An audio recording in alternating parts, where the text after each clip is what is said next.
Hello, everyone, and welcome to not one but two games from the past title Tuesday. This one featuring a round 7 game, Hans Niemann versus Magnus Carlsen, and Magnus is still undefeated. It's a pretty crazy game. You guys will love it. Second game we're going to feature is Hikaru Nakamura versus Magnus Carlsen. I imagine you're going to like that one even more, but who knows? And a small announcement: I will be making a video probably this week, maybe during a rest day of the Singfield Cup, on how to use the Lotus Chess app in its entirety, and I'm going to explain everything. And if you guys have any questions, just ask in this video, and I will make sure to address your question while I'm making this video. And if you still don't know what it is, first link in the description below. It's a really cool, app that teaches you how to play fighting chess and really improves your game. So try it out. I've been using it now. I'm on a 25-day streak, and I really love it. You know me, I never endorse anything I don't like. This I love, so I'm really, I'm asking you, try it out. You will love it. Now, getting back to the game, or rather games, Hans with white opens with pawn to e4. We have pawn to g6 by Magnus. This is the modern defense, and not only that, he's going to play it in a modern way. We have pawn to d4, bishop to g7, pawn to c3, pawn to d6, and knight to f3. Okay, this is the Geller system of the modern defense, and now knight to f6 is what's usually played here. Magnus goes for knight to c6, trying to bait that knight to pawn to d5, probably to go back with knight to b8 to annoy Hans, and then to go knight e7, and then you win the c5 and e5 squares. But Hans says, I'm having none of that. I'm just going to play h3. You do whatever you want. We have knight to f6, bishop to d3, and pawn to e5. We have castles, and we transpose into a pretty standard setup of the Pirc defense. We have rook to e1, rook to e8, and pawn to d5. Now, knight to b8. You could also go to e7. I'm pretty sure Magnus goes b8 just to annoy Hans. Pawn to c4, and pawn to a5. We have knight to c3 and knight to a6, going for that b4 square, so Hans stops it. Pawn to a3 and bishop to d7. And here, interestingly, there is a game from 2019 from the Norway Blitz tournament that Magnus already played with the black pieces, but he faced Levon Aronian. Levon played rook to b1 here, and he defeated Magnus. And rook to b1 is the top move recommended by the engine. Hans goes bishop to c2, which is the third move recommended by the engine, but, in human terms, doesn't really matter if it's the first, second, or third. If it's not losing, it's a strong move. So bishop to c2, and okay, it is now as of move 13 that we have a completely new game. And what do you play here? Well, you could go for something like queen to b8, queen to e7, with ideas of keeping that d6 pawn safe and then executing pawn to c6. But Magnus just goes pawn to h6. Okay, we have rook to b1. Knight to h7, preparing pawn to f5, and we have pawn to b4, the strongest move in the position by far. Pawn to f5 and pawn to c5. And now if Magnus was, for example, reckless in this position, let's say he goes pawn to f4, this would immediately be met with pawn to c6, and the black is already close to losing this game, at least positionally. For example, captures, you'll play d captures on c6. Now you cannot capture with the bishop, otherwise b5 just wins material, so you would have to go back and then pawn to b5, and this is already a big problem for black. So after c5, a captures on b4, a captures, c captures, b captures, and now knight captures on c5. So Hans sacrificed the pawn for some initiative. He goes bishop to e3, pressures the knight, b6, and knight to d2, going for that knight to c4 square. And the idea will be knight c4, d6, weaken b6, and, try to make something out of it. Okay, Magnus is up a pawn, but his position is a bit shaky. He sort of moved, pawn f5, pawn g6, pawn h6. The king is wide open. So Hans definitely has more than compensation for that pawn. We have knight b7 by Magnus and knight to c4, followed by pawn to f4. Magnus does not allow pawn to d6, so he goes pawn to f4. And now if Hans goes back, he goes bishop to d2, then Magnus goes knight to g5, and it's a pretty wild position. Something might get sacrificed on h3, f3, queen coming to h4. Could be a very quick game. But after this, Hans decided to go for bishop captures on b6, which is usually not a terrible idea. You give up a piece for 2 pawns, and you have a nice game. But Hans already sacrificed the pawn, so it's actually a piece for one pawn. C captures, we have knight captures on b6, and now the question is, what do you play here? Or rather, what would you play here? It's a pretty cool position, so just for fun, pause the video, and what would you play here for Magnus? While I give you a couple of seconds. Magnus played knight to d6. He gave up the rook on a8, and okay, he wants to stabilize. But the tricky move is bishop captures on h3. Point being that you kind of have to capture, otherwise just bishop captures, then queen comes to g5, f3, and so on. But if you capture, then comes the rook to a3. This is the really difficult move to find because it makes zero sense. But you are threatening to capture the knight. And if knight a4, which is the best move, defending the knight and sort of trapping that rook on a3, now you play knight to g5, and you sort of hang a piece here. And then if rook captures on b7, you go queen to c8, and white resigns. So it's a pretty crazy position. You either give up the rook or you allow queen captures on h3 followed by knight f3 check, and that's it, game over. But yeah, pretty crazy stuff to see in the blitz game. But okay, knight to d6 was played by Magnus, and now the position again equal. Knight captures on a8, Hans grabs the exchange, queen captures and bishop to a4, offering to trade a lot of material here. Bishop captures, we have knight captures, and bishop to f8 by Magnus. We have knight to c5, Hans activates the knight and, eyes that to e6 square, and Magnus goes queen to a7. Hans goes knight to e6 as planned, knight to g5, offering a trade of knights as that knight on e6 is just a monster knight. So Hans trades, knight captures, h captures, we have rook to c1 with some ideas of rook to c6 or maybe rook to c7 if the queen moves. King g7 and rook to c6. Attacking Magnus's knight, we have queen to d4. Magnus offers a queen trade and queen to c2. We have rook to b8. And here Hans was worried about rook to b2, so he played the rook to e2. It was better to play queen c3, just offer a queen trade, but he played rook to e2, and now all of a sudden his position is dead lost, which I'm sure you guys can spot in a second. But just for fun, if you can't, feel free to pause the video and win the game for Magnus while I give you a couple of seconds. Yes, the tricky move is queen to a1 with check. This is what Hans missed, and now there is nothing more to be done here. King h2 was played, rook to b1. The threat is rook to h1 checkmate, compliments of our good friend the pawn on f4.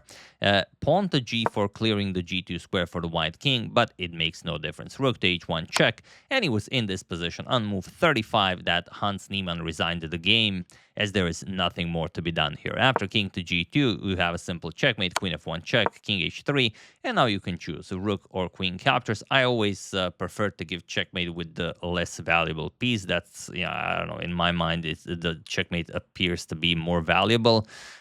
Checkmating with a pawn does seem to be cooler than checkmating with a queen, but, that's just me. So here, Magnus checkmated Hans, and now he's on 7 out of 7, facing none other than Hikaru Nakamura, who is also on 7 out of 7. So let's see what happened in that one. And this one is, really just a roller coaster of combinations. Pawn to e4 by Hikaru, and Magnus plays my favorite, and that is pawn to d5. He goes for the Scandinavian defense. We have e captures on d5, queen captures, and now knight to c3. Now, I usually play queen to d6, and I've seen Magnus play queen to d6 on many occasions, but here he actually goes queen to a5. We have pawn to d4, pawn to c6, freeing up that d8 and c7 square for the black queen, but also keeping an eye on the knight on c3. Bishop to d2, now threatening some discoveries, but you don't have to worry. There really aren't all that many useful ones. Bishop to f5, we have bishop to c4, and now pawn to e6. The light square bishop is out, so it makes sense to close the structure with pawn to e6. Knight f3, knight to d7, and queen to e2. We have knight g2 f6, pawn to d5. Looks fancy, but still all theory. Many games with this exact same setup. Captures with the knight. And now Magnus plays queen to c5, which is a little bit rare. Queen d8 is what's usually played here, but queen c5 is the top move recommended by the engine. I guess the position wasn't played for a long time, and back when it was played, queen d8 was the top move recommended by the engine. But yeah, Magnus knows his stuff. Queen c5. You can see that they're burning practically zero time. Hikaru spent 9 seconds, 11 seconds, and Magnus spent 20 seconds getting this position. And you can play a lot of moves here. For example, bishop to b4 played a lot, pawn to b4 played a lot, of course. But here, knight captures on f6 with check. There's only one game where it was played, and it was played by Daniel Naroditsky. We're going to discuss where, but only where we reach the turning point. Captures, we have bishop e3, attacking the queen, queen a5 check, c3, and pawn to a6. And here, Naroditsky played knight to d4 here. He played it last year in the World Blitz Championship in New York. He faced Maxim Tsaruk, and he won a very nice game. But here we have rook to d1 by Hikaru, and it is now as of move 14 that we have a completely new game. Okay, bishop to e7, we have castles kingside, and rook to g8. Magnus can't really castle because the knight on d7 is hanging, but why would he want to? He just uses the semi-open g-file to attack Hikaru's king. We have bishop to f4, bishop to g4, pinning the knight, and queen to e4. Unpinning and beautifully centralizing, Magnus castles queenside, and Hikaru goes pawn to b4. Now, interestingly, in both games that Hans and Hikaru played against Magnus, pawn to b4 was the top move recommended by the engine. Just ponder on that for a moment. So, okay, we have queen to a4 and bishop to g3. Now, closing up the g-file so you don't have to worry all that much. And Magnus has to be a little bit careful. That c7 square is looking quite delicious for the white queen. Queen f4, for example, queen c7. Could be a problem. But you always have that pawn to e5 to worry about, so it's not as clear. And after bishop to g3, Magnus should really just admit that he's not doing well this game and trade on f3. For example, captures, rook g5, and hope that he can maybe survive this with some knight e5 action. But after bishop to g3, Magnus played knight to b6, and here you see the little red square because I've used this position for the thumbnail. But yes, Hikaru is now completely winning, and it's not an easy move to find. Have at it while I give you a couple of seconds.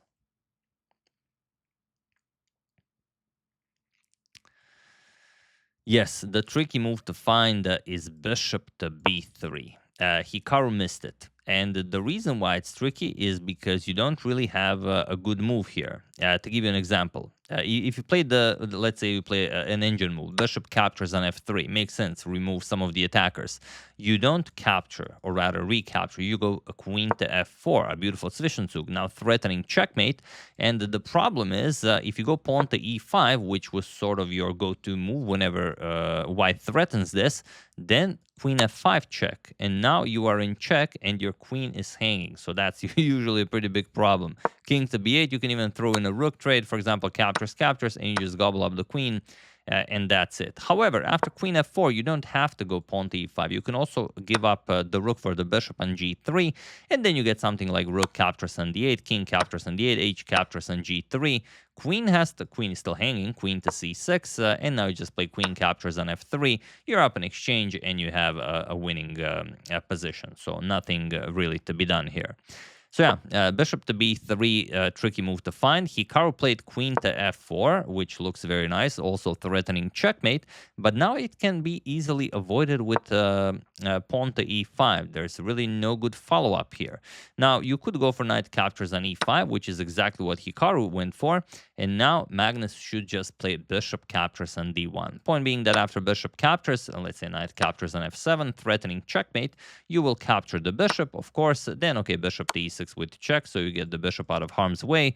Rook to d7, and now something like h captures on g3, where many moves are possible. For example, queen to c6 is very nice, attacking the bishop. If bishop captures rook, you capture with the queen on d7. You also defend the bishop on d1. Hikaru would still be better, but you have a chance to fight. But here Magnus blunders again. He plays rook captures on d1, and now Hikaru is again winning. But the question is, can you see it?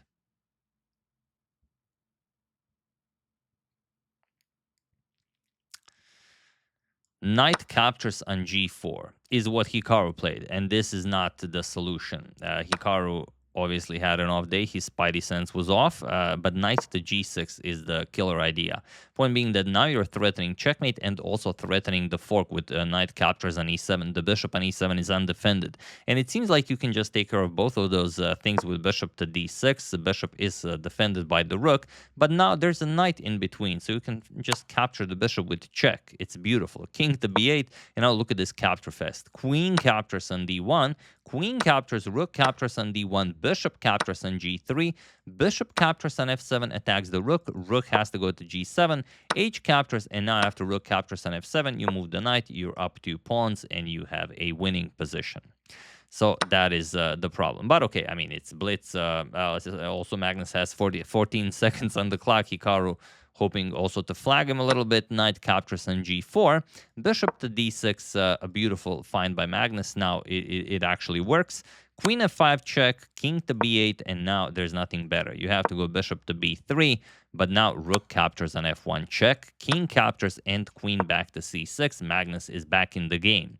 Knight captures on f6. We have rook to d8, and now knight to e4. We have bishop captures on g3, h captures, and king to a7. Magnus down to 4 seconds on the clock. King to g1, and now knight to d5, offering to trade some pieces and go into an endgame.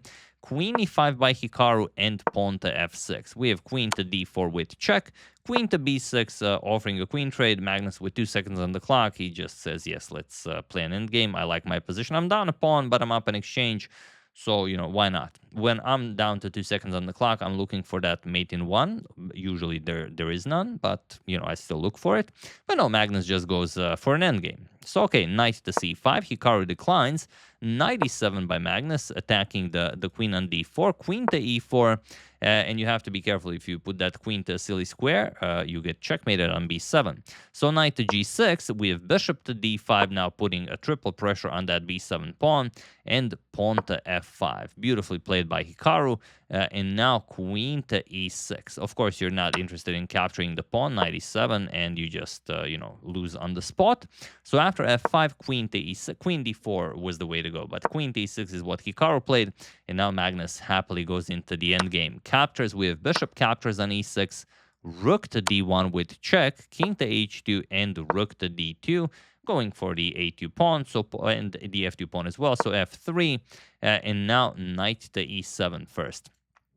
Capturing on a2, you blunder the rook, so you have to be careful about that. So knight to e7, pawn to a4, and now rook to c2. Going after the c3 pawn, c4, and the rook b2. Hikaru has to play b5, and Magnus plays pawn to a5, not trading any unnecessary pawns, because he knows as soon as this knight moves, the pawns are starting to fall. And if the knight doesn't move, then, how is it to remain there? We have knight to d7, rook to b4, and b6 with check. Magnus just goes king to a8 and knight to c5. And it looks, pretty nice, but there's just no way to do anything here. You cannot checkmate, in any way, unless Magnus, helps in some sort of a helpmate. We have rook captures on b6. Bishop to d7 and rook to d6. We have bishop to b5, king to b8, and now knight to d7 with check, king to c7, and knight to e5. Magnus is now completely winning, and with the increment, he's also gaining time on the clock. We have knight to c6, knight f7, rook to f6, knight to g5, h6, knight to h3, and knight to d4. Knight to f4, Magnus, of course, wanting to trade. He's up in exchange. King d6, we have bishop to e8, and rook to f8. We have bishop to g6, rook to c8 going after the c4 pawn, and bishop f7 defending. Knight b3, bishop to e6, attacks the rook, rook f8, bishop to d5, and now knight to c5 going after the a4 pawn. Knight to g6, attacks the rook. We have rook to b8 and knight to h4. Now going after the f5 pawn. Hikaru fighting very, very impressively here. King e5, Magnus, defends, pawn to f4. With check, king f6, we have knight to f3, and finally knight captures on a4. So it's just incredible how these guys can, keep an eye on everything, not blunder a pawn, and then just, okay, now it's a perfect time to grab a pawn. Yeah, it's completely winning. G4, we have F captures on G4, 95. Knight to C5, now making room for the passed A pawn to start marching forward.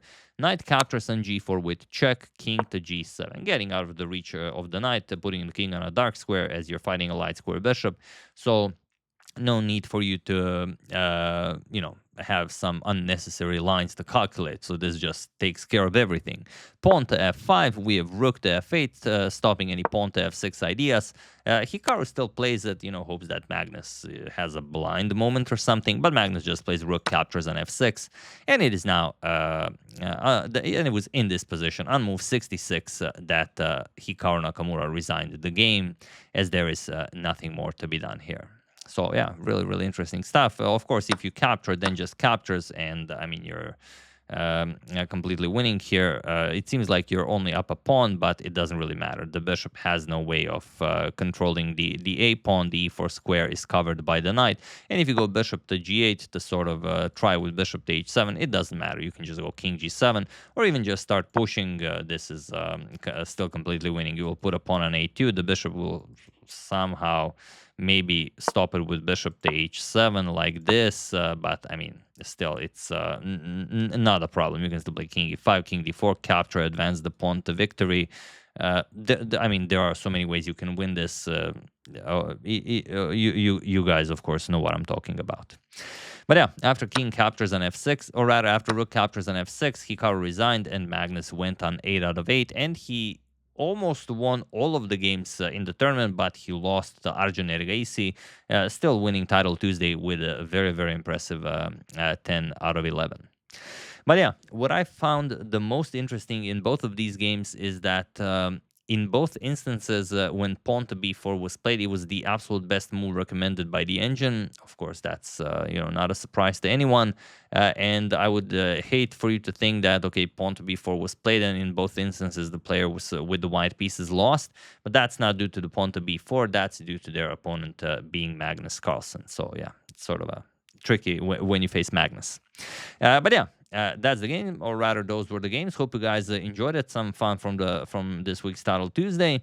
I would like to thank Gerhard Henkelmann, Derek King, Hernan Escalante Jr., Robert Kiefer, and Edmund Freeman for a contribution to my channel. Thank you a lot. I really appreciate it. As usual, you can check 2 of my previous videos here. Thank you for watching, and I will see you soon, continuing to check up on your wonderful suggestions and whatever else happens in the chess world. Thank you all. I will see you soon, and have an excellent rest of your day.